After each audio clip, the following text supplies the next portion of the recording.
cusses like a sailor. Oh, no, sailors would blush at when he gets angry. Wow. But he was given really three gifts. He's an incredibly hard worker. He has sort of this blessed impatientness with corruption and poverty and injustice, and he is wicked clever when it comes to finances. It's like, he's kind of tough to deal with. Just like with St. Ignatius School, he was always saying, I don't understand why you don't have that thing built yet. And I said, well, the diocese and regulations. And he says, why don't you just take the money out from the diocese, and if you invest it in... so I would always say, legally you can't do that. Oh, legally, schmeegally. But he does so much good, and he was given those gifts. And the point being is that he uses them. And in the parable, you have kind of the same thing going on, except the guy's wicked. I mean, he's just evil. And the master comes to him and says, he's kind of an accountant, says, hand over the books. You have 1 hour to hand over the books. So the guy doesn't have much time. He's got to work quick. And he comes up with this clever plan to embezzle money.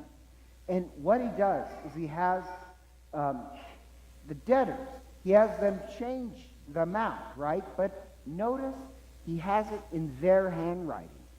So if it's in your handwriting, if you get prosecuted, it's not me who goes down, it's you. And it creates this welcome because you cheated. And now I might be getting fired, but I can blackmail you.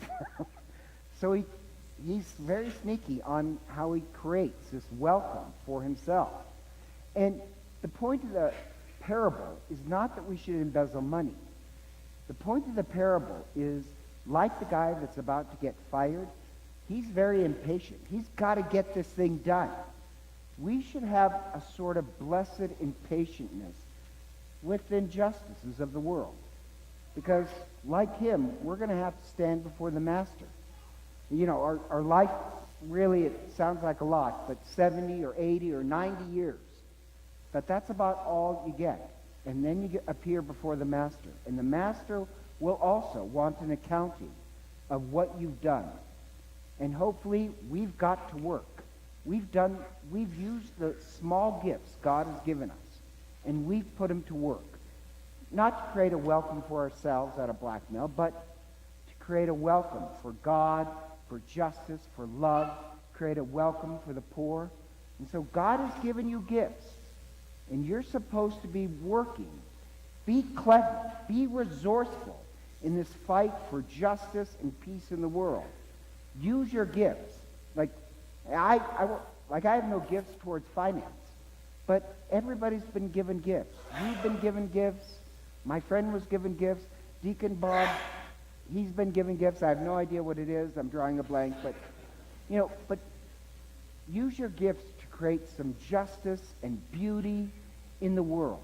Use your gifts, even your finances, you use to create justice in the world.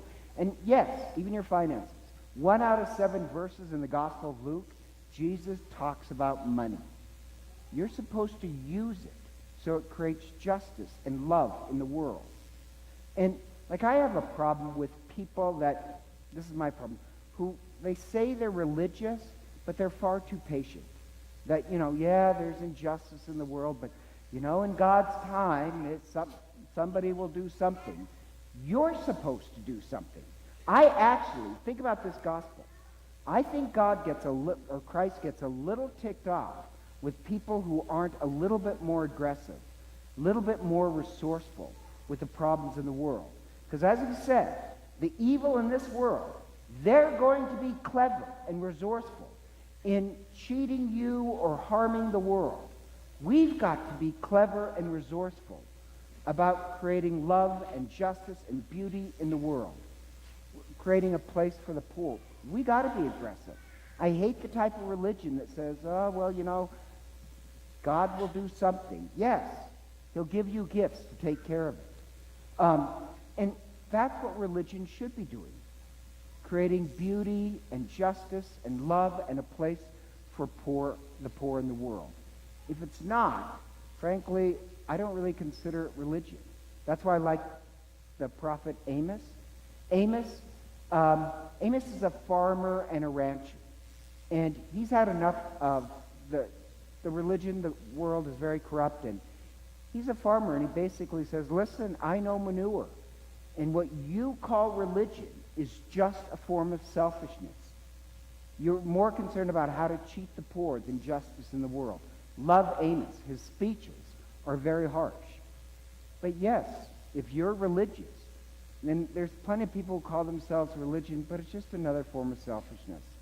They may love God, but you never really see them do any work to create justice in the world. And to me, this parable is kind of about confirmation. Confirmation, God has given you gifts, and we anoint you that you will give the gifts back and make this world a better place. To not offer your gifts to create beauty and love and justice in the world, that's a sin against confirmation. And yes, you should be a little impatient about the injustice of the world.